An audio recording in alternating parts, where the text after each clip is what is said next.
Acreditamos que o universo surgiu de uma explosão. Uma partícula densa, sob muita pressão, gerou uma explosão imensa. Dessa explosão, tudo.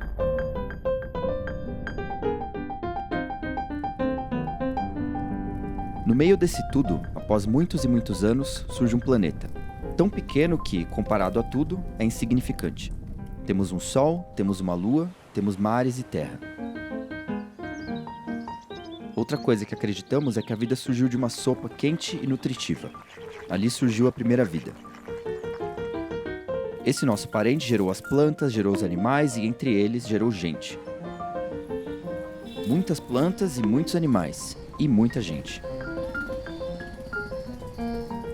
Existem animais que se alimentam de plantas. E existem animais que se alimentam de outros animais. Alguns são muito bem equipados para a caça. Então, força e sangue parecem um espetáculo. Nós, humanos, somos primatas. Nós, humanos, somos primatas espertos. Não que os outros não sejam, mas temos algo de diferente.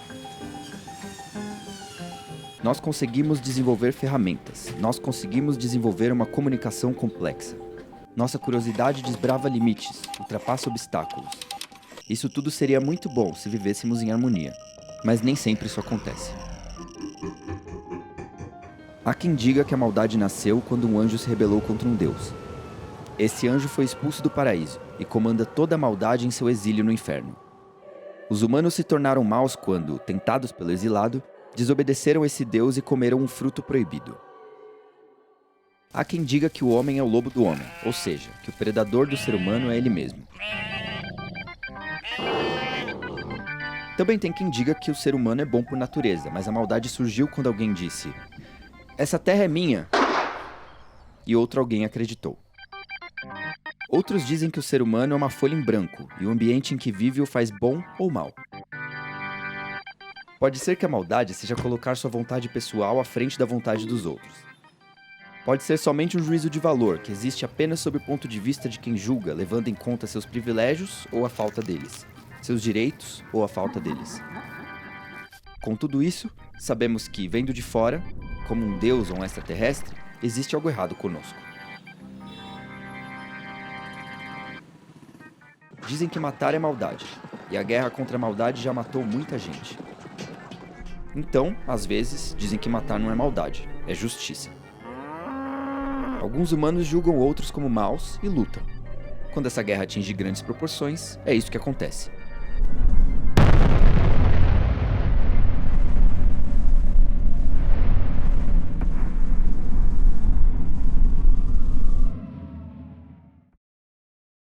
Mas quem dita o que é a maldade?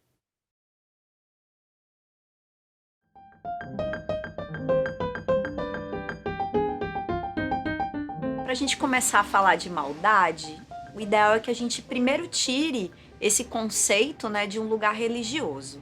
É muito comum que se discuta maldade ou bem ou mal dentro de um espectro que é religioso.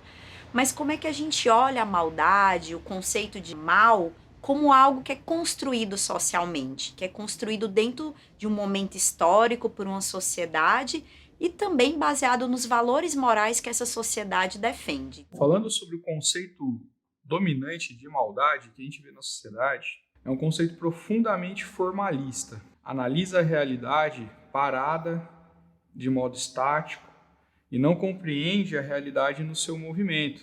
Então vou dar um exemplo, uma discussão que eu escutei na escola onde eu trabalho nessa semana. Uma professora falando assim: aquele aluno é mau, ele fez algo muito mal, dá para ver nos olhos dele que ele é mau. Mas como que você pode afirmar uma coisa desse tipo?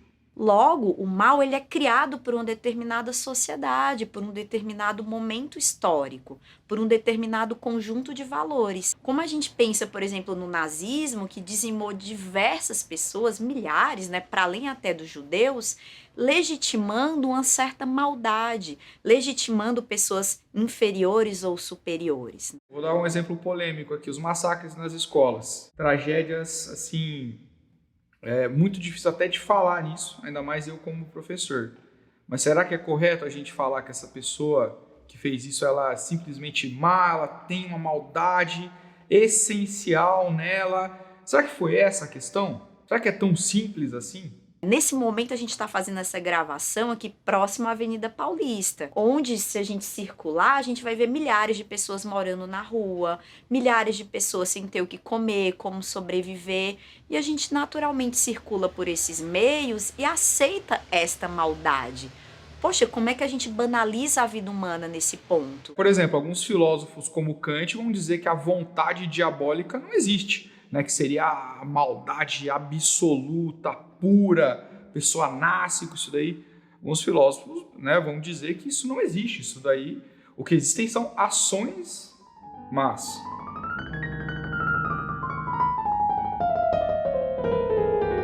Acho que o primeiro ponto é a gente colocar assim, o conceito de mal, maldade, tem que ser pensado historicamente. O nazismo criou todo um conceito do que é o bom e do que é o mal. Isso foi construído historicamente. Então, primeiro a gente precisa questionar.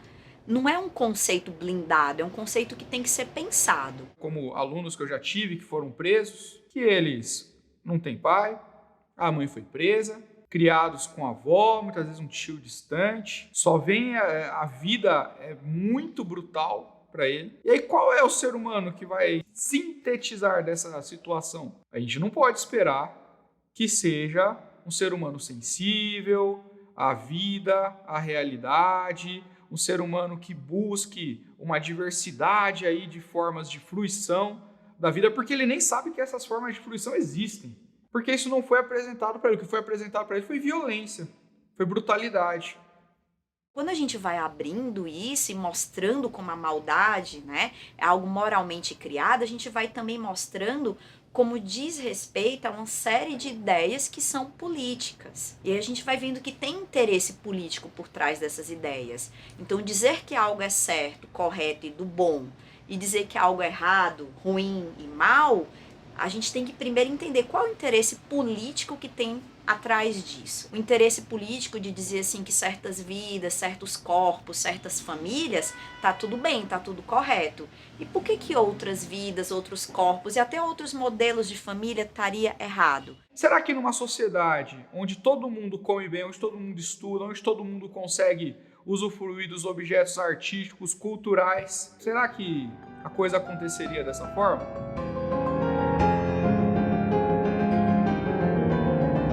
Frente a toda essa questão, fica a pergunta, né? Mas então por que os oprimidos, eles reproduzem as ideias dos opressores, sendo que as ideias dos opressores, na verdade, ajudam os oprimidos a se reproduzirem enquanto oprimidos? Um autor que vai demonstrando isso é o Gessé de Souza. Como elite branca brasileira, ela sempre foi muito hábil em ideologicamente convencer essas classes mais populares dos seus ideais. A ideologia predominante de uma sociedade é a ideologia da classe dominante dessa sociedade. Essa classe dominante, ela vai controlar as narrativas, ela vai controlar as instituições e ela vai conseguir difundir para a maioria da sociedade o ponto de vista dela, inclusive um método de análise dessa classe dominante. Agora, isso não significa que a classe trabalhadora ou os oprimidos não tenham condições de se impor. Então, por exemplo, o pessoal fala assim, o estado de São Paulo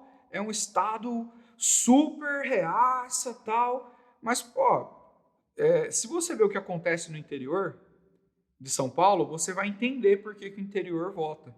Tem algumas pessoas que realmente acreditam no projeto conservador. Isso tem verdade. Mas tem muitas pessoas que só têm medo de perder alguma benesse que é dada. Porque o trabalhador é tão sofrido que qualquer coisa que você dá... você vai poder sair mais cedo tal dia. Você, aquele dia ali pode faltar porque você fez aquele outro favor para mim. E no geral a gente sempre faz muito favor do que os favores que a gente tem de volta. E a importância da gente fazer essa volta histórica é, por exemplo, para a gente relembrar o período de ditadura militar. A ditadura militar soube fazer isso muito bem. Olha como o Brasil está crescendo. Então, vende esse ideal de riqueza, as camadas populares acreditam, e aí a gente não consegue ver o que está operando nessa realidade. E, finalmente, acho que a gente tem que discutir a questão da educação no Brasil, né? O projeto de destruir a educação no Brasil sempre foi um projeto de não fazer com que essas camadas populares tivessem uma tomada de consciência de classe, da realidade, das suas realidades, né? Então, destruir a educação no Brasil sempre foi um projeto para manter as pessoas realmente sem esse poder de reflexão da realidade.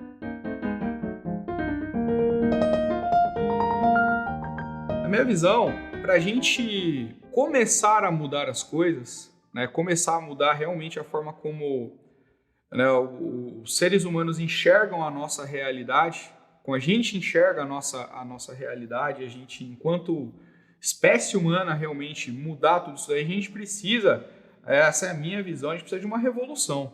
Então, acredito que qualquer revolução, falando aí de revolução, ela só é possível a partir de um saber que ele é popular. Se a gente não chega nesse saber popular, se a gente não dialoga com ele, a gente não tem educação, a gente não tem democratização e a gente não tem revolução.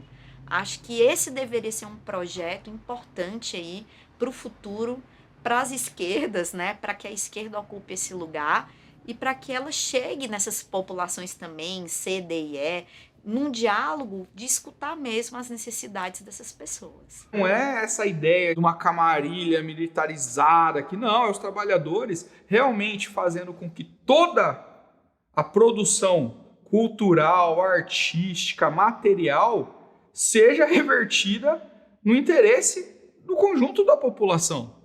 Então, se a gente quer fazer esse trabalho de base, é um trabalho de educação. Mas não educação nesse lugar comercial, onde a educação é só um produto, uma mercadoria.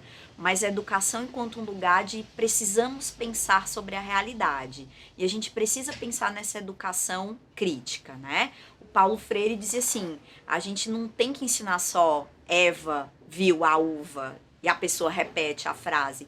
A gente tem que dizer o que é Eva, o que é uva e o que é esse contexto da Eva e da uva. Então, acredito que fazer o trabalho de base é fazer esse projeto de democratização de uma educação crítica no Brasil que traga a oportunidade das pessoas de discutirem suas questões e pensarem a realidade. Nós conseguimos desenvolver ferramentas, nós conseguimos desenvolver uma comunicação complexa. Nossa curiosidade desbrava limites, ultrapassa obstáculos. Isso tudo seria muito bom se vivêssemos em harmonia. Pode ser que a maldade seja colocar sua vontade pessoal à frente da vontade dos outros. Pode ser somente um juízo de valor que existe apenas sob o ponto de vista de quem julga, levando em conta seus privilégios ou a falta deles, seus direitos ou a falta deles. Nós humanos somos primatas. Nós humanos somos primatas espertos. Não que os outros não sejam, mas temos algo de diferente. Com tudo isso, sabemos que, vendo de fora, como um deus ou um extraterrestre, existe algo errado conosco.